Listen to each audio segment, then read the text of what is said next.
呢個係一段靈魂嘅回聲，由痛到光，從失落到覺醒。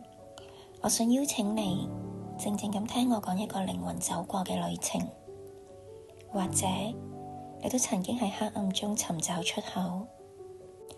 由細到大，我總係覺得自己好似要經歷比其他人更多嘅課題，一次又一次人與人之間嘅牽引出現、轉身離開。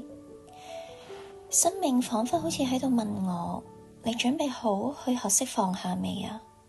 你準備好去真誠咁樣面對自己未啊？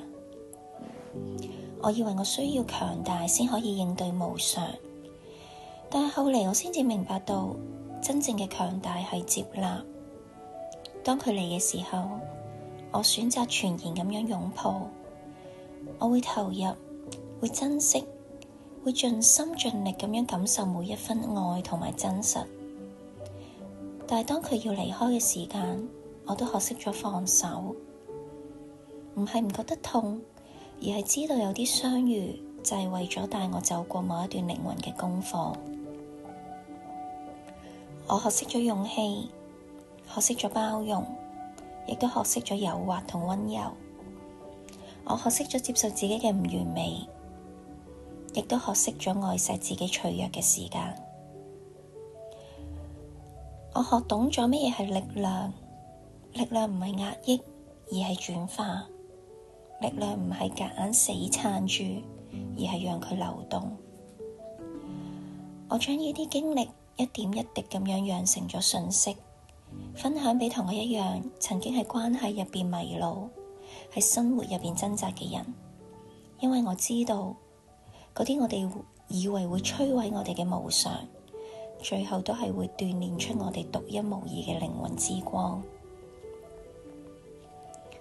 而呢條所謂靈性嘅道路唔係我刻意去選擇，而係由痛、愛、轉化同埋自我覺醒，將我一步一步推到你呢一個位。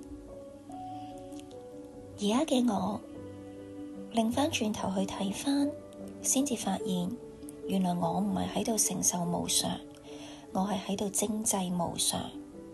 我將每一次崩塌都當作成煉金嘅火，將每一次轉折都睇做進化嘅起點。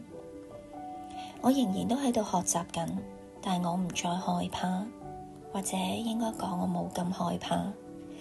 每一次我都比上一次冇咁害怕，因為我知道靈魂係可以變得越嚟越清明，只要我願意每次都誠實咁樣去活過。假如你而家呢一刻亦都喺度經歷緊低谷，我想同你講，你並不孤單，因為黑暗只係光嘅容器，破碎只係蛻變嘅入口。願你都可以能夠喺痛入邊練出自己嘅光，願我哋都喺自己嘅靈魂路上溫柔而且堅定咁樣走下去。